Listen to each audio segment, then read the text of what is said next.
Word of God today 3-ാം മണിക്കൂർ. സംഖ്യാപുസ്തകം 16-ാം അധ്യായം 41 മുതൽ വാക്യങ്ങൾ. എന്നാൽ പിറ്റേന്ന് ഇസ്രായേൽ സമൂഹം മോശയ്ക്കും അഹ്റോനും എതിരായി പിറുപിറുത്തുകൊണ്ട് പറഞ്ഞു, നിങ്ങൾ കർത്താവിൻ്റെ ജനത്തെ കൊന്നു. സമൂഹം മോശയ്ക്കും അഹ്റോനുമെതിരായി അണിനിരന്നു. സമാഗമ കൂടാരത്തിൻ്റെ നേരെ തിരിഞ്ഞ് മേഘം അതിനെ ആവരണം ചെയ്തിരുന്നു. കർത്താവിൻ്റെ മഹത്വം അവിടെ പ്രത്യക്ഷപ്പെട്ടു. മോശയും അഹ്റോനും സമാഗമ കൂടാരത്തിൻ്റെ മുമ്പിൽ വന്നു. കർത്താവ് മോശയോട് അരുളി ചെയ്തു, ഈ സമൂഹ മധ്യത്തിൽ നിന്ന് ഓടി അകലുക. നിമിഷങ്ങൾക്കുള്ളിൽ ഞാനിവരെ നശിപ്പിക്കും.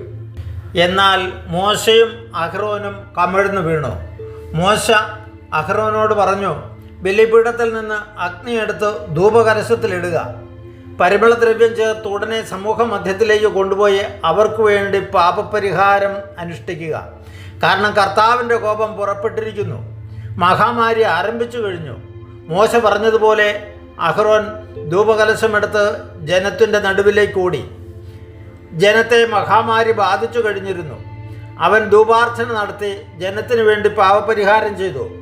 അവൻ മരിച്ചു വീണവരുടെയും ജീവനോടിരിക്കുന്നവരുടെയും നടുവിൽ നിന്ന് മഹാമാരി നിലച്ചു. കോരഹിൻ്റെ ധിക്കാരം കൊണ്ട് മരിച്ചവർക്ക് പുറമേ 14,700 പേർ മഹാമാരിയിൽ മരണമടഞ്ഞു. മഹാമാരി അവസാനിപ്പിച്ചപ്പോൾ അഹ്റോൻ സമാഗമ കൂടാരത്തിൻ്റെ വാതിക്കൽ മോശയുടെ സമീപം തിരിച്ചെത്തി. ഈശോയിൽ പ്രിയമുള്ള സഹോദരങ്ങളെ, ഇന്നലത്തതിൻ്റെ തുടർച്ചയാണ് നമ്മൾ ഈ കണ്ടത്. ഇന്നലെയും നമ്മൾ കണ്ടു, മോശയ്ക്കും അഹ്റോനുമെതിരായി പിറുപിറുക്കുകയും അവരെ മോശക്കാരായി ചിത്രീകരിച്ച് ദൈവത്തെ ദുഷിക്കുകയും ചെയ്തതിൻ്റെ പരിണിത ഫലമായി അവർക്കുണ്ടായ നാശങ്ങളെക്കുറിച്ച് കണ്ടു. വീണ്ടും ഹൃദയം കഠിനമാക്കിയ ജനം അതിൻ്റെ പേരിൽ മോശയ്ക്കും അഹ്റോനും എതിരെ ആരോപണവുമായി മുന്നോട്ട് വരികയാണ്. പ്രിയമുള്ളവരെ, അതിൻ്റെ പരിണിത ഫലം എന്നോണം ആയിരക്കണക്കിന് ആളുകൾ മരിച്ചു വീഴുന്നതാണ് നമ്മൾ കണ്ടത്. ദൈവത്തിൻ്റെ കോപം മാരകമായ മഹാമാരിയായി അവതരിപ്പിക്കപ്പെടുകയാണ്. പടർന്നു പിടിക്കുന്ന രോഗമായി മാറ്റപ്പെട്ടു. മോശയും അഹ്റോനും ദൈവത്തിൻ്റെ മുമ്പിൽ കമിഴ്ന്ന് വീണ് മധ്യസ്ഥം വഹിച്ചു. എങ്കിൽ പോലും ദൈവം ആ മഹാമാരി അവരിൽ നിന്ന് ഒഴിവാക്കിയില്ല. രോഗം പടർന്നു പിടിച്ചിട്ട് ജനം നിമിഷ നേരം കൊണ്ട് മരിച്ചു വീഴുകയാണ്. പ്രിയമുള്ളവരെ, നമ്മളിന്ന് തിരിഞ്ഞു നോക്കിയാൽ നമ്മുടെ നാട്ടിലും തിന്മ വർദ്ധിച്ച് പെരുകി പോകുന്ന സാഹചര്യത്തിൽ മഹാമാരികൾ നമ്മുടെ ഇടയിൽ നിന്ന് മാറാതെ തുടരുന്നത് നമുക്ക് കാണാം. പലതരത്തിലുള്ള വിപത്തുകൾ നമ്മുടെ നാട്ടിനെ കാർന്നു തിന്നുകൊണ്ടിരിക്കുകയാണ്. ഇത് തിരിച്ചറിയാൻ നമുക്ക് പറ്റണം. ജനത്തിൻ്റെ അകൃത്യം വർദ്ധിക്കുന്നത് ദൈവത്തിൽ നിന്നും അകന്നു പോകുന്നതും നാശത്തിലേക്ക് കാരണമായി തീരും.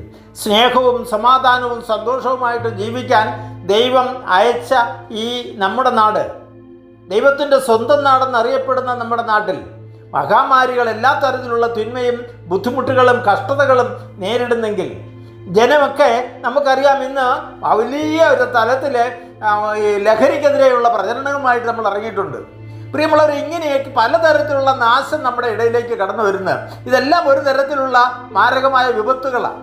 ഇവിടെയൊക്കെ നമ്മുടെ ജീവിതത്തെ ക്രമപ്പെടുത്തുവാൻ, നമ്മളെ തന്നെ ശോധന ചെയ്യുവാൻ, തിന്മയിൽ നിന്ന് അകന്നു നിൽക്കുവാൻ, നന്മ ചെയ്യുവാൻ നമ്മളെല്ലാവരും ശ്രദ്ധിക്കേണ്ടിയിരിക്കുന്നു. അല്ലെങ്കിൽ നമ്മുടെ നാടിനെ രക്ഷപ്പെടുത്താൻ നമുക്കാവില്ല. മധ്യസ്ഥം വഹിക്കാനും പ്രാർത്ഥിക്കാനും നമുക്കെല്ലാവർക്കും കടമയുണ്ട്.